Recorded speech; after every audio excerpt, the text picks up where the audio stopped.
All right, guys, I definitely have something grinding in this front right wheel and tire here. I'm hoping it's just a pin seized. I can tear it apart, clean it, everything. But before I go out and buy a caliper or anything, I just want to make sure. So I'm going to tear it apart real quick, go through it, and I'm going to have to replace the pads and rotors as well. So I'll do both sides in the front. And well, let's get it up in the air and get to work.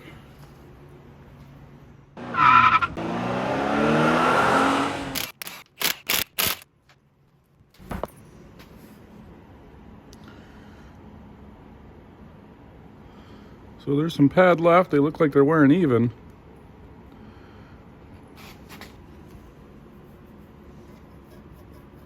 The rotor's smooth on both sides, so I don't know. I'm gonna take it apart and see what it is.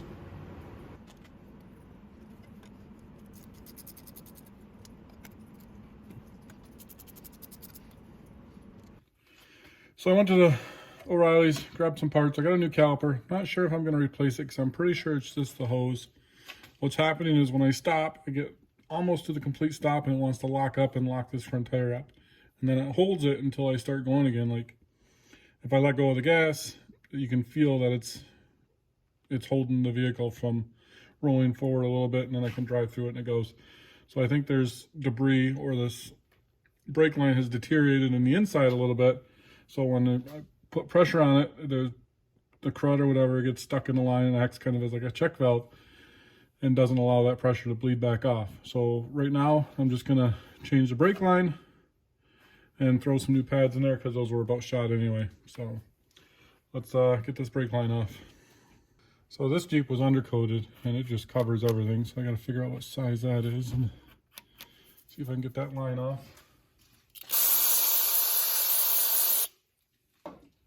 Spray it with some brake clean. And put a little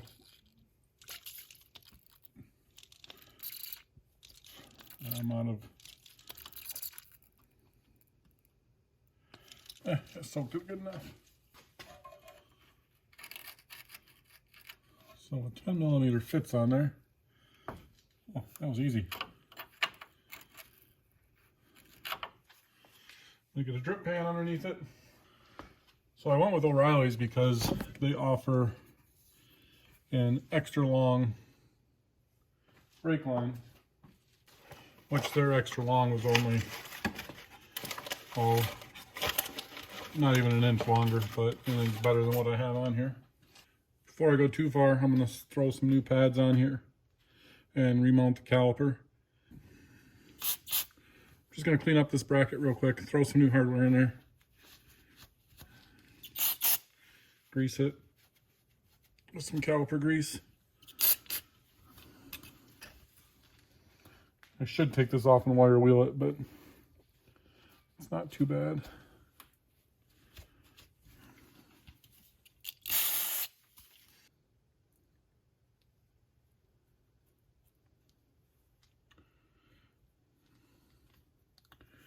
Try not to get grease all over the caliper, or grease all over the rotor. And these are directional clips. You will want how it's kind of angled right there. You want that towards the inside of the hub. That'll put tension on the pad.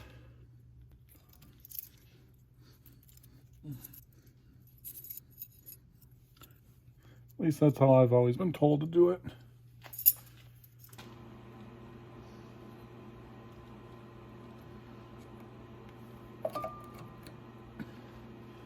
And you put it in and just twist, and there you go. Some people will lube the back. When I do a good quality pad that's got this good quality backing plate on there, I don't. This is like a composite almost. That'll keep it from squeaking.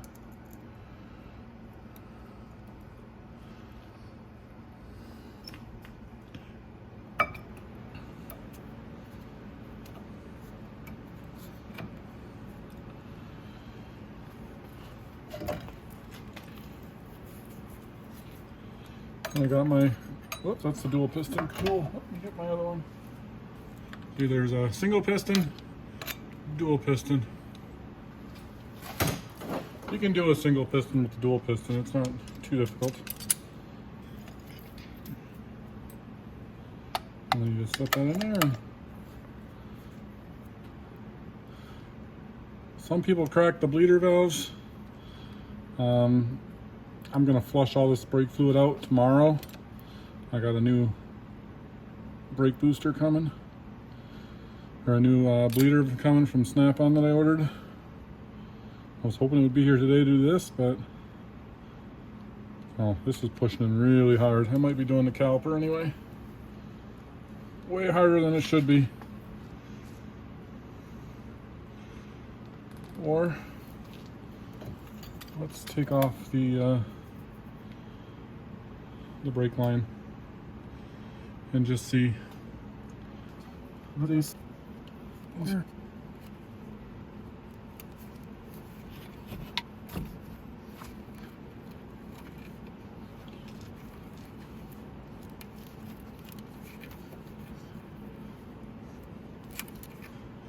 So my attempt of installing the caliper to make it easier to get the brake hose off failed because I can't push the caliper in.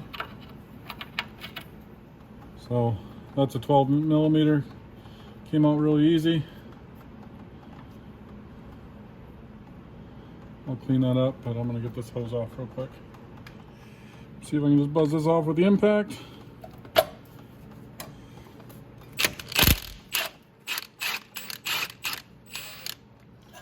And that's gonna make a mess too.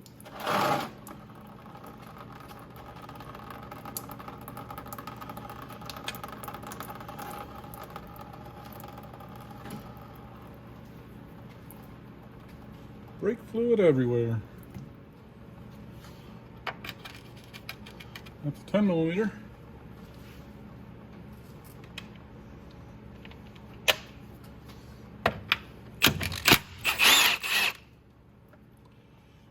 Nothing like using too big of a tool to do a little job. Alright, let's see if this pushes in any easier. Oh yeah, way easier.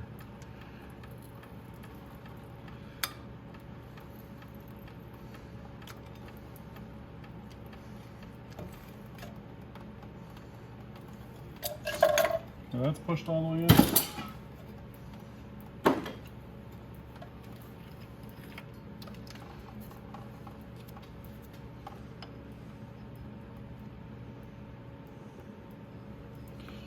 Just gonna throw this back in here.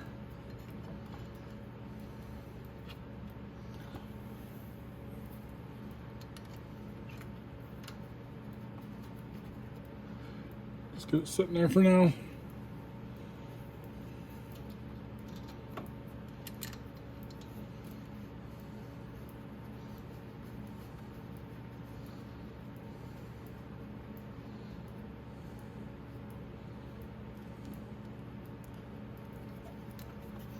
So you should have, before you put any pressure on there, once you push that piston back up to the caliper, it should move pretty freely.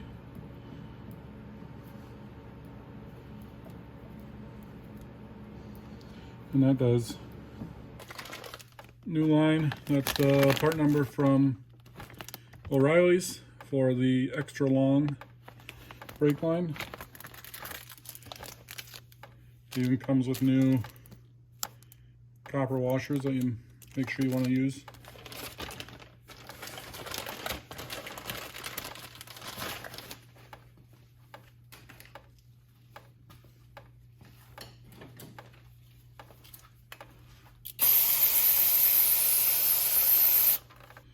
I'm going to clean this really good to keep any crud from wanting to fall into the line.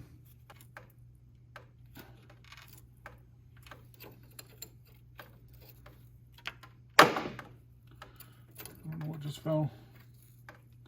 Oh, it was probably my shock bowl. Nope, it was a rock. I had a rock hanging out up there.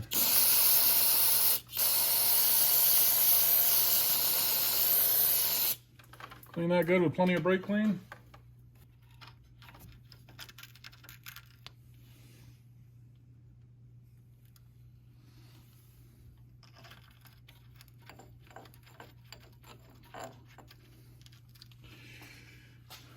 So I'm going to make sure I'm extra careful putting this in. I'm not going to use an impact. That's not an impact. We're going to all these parts of the right. Get this with some, knock some of that rust off there.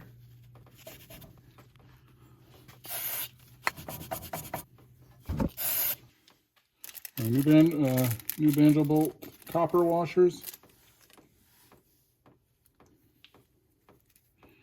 One on there. Where's the line? Through. Another one on. This is one way. All right. I'm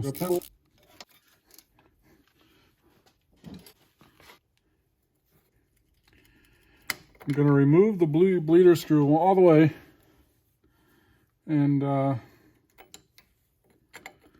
let it gravity bleed. I'm going to go top off the master cylinder because that could be low after letting it drip for a few minutes.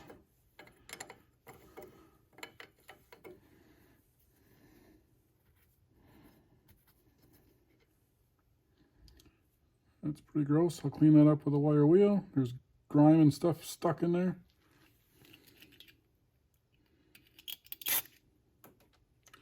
I shot back in my face.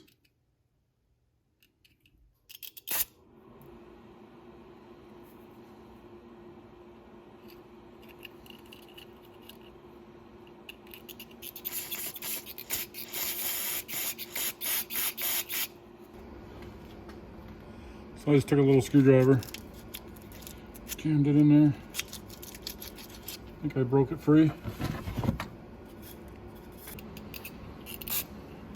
So now it's spraying out of the bleeder hole. Probably right at you guys. I'm already starting to drip out of the bleeder screw hole. Alright, put this in there a little bit now that it's cleaned out.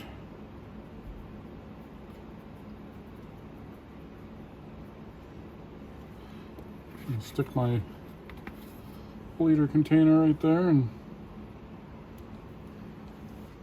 so basically once you see just gravity bleeding, once you see fluid coming up here, you pretty much know all the air is out of here because it'll bleed all the air out first, and then you're going against gravity.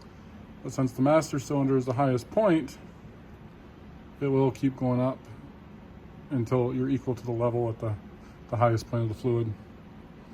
So sometimes this is how you can get away with just gravity bleeding. So I'm gonna go add some fluid to the master cylinder, grab a ladder. So you can already start to see some fluid coming up.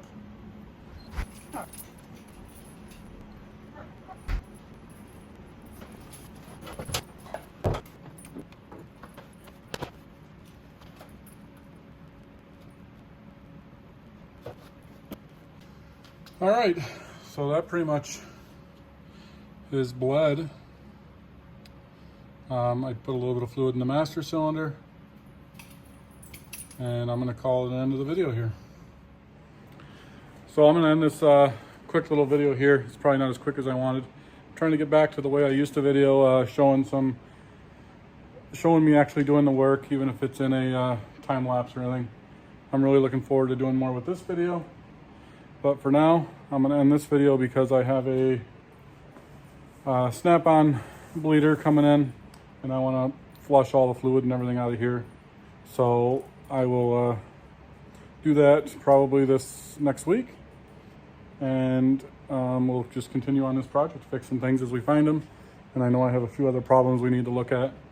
But for now, I'm going to slap on the pads on the other side and call this good. So we'll see you in the next video. Thanks for watching. Hit the like button, subscribe. Any comments, leave them down below. We will see you soon.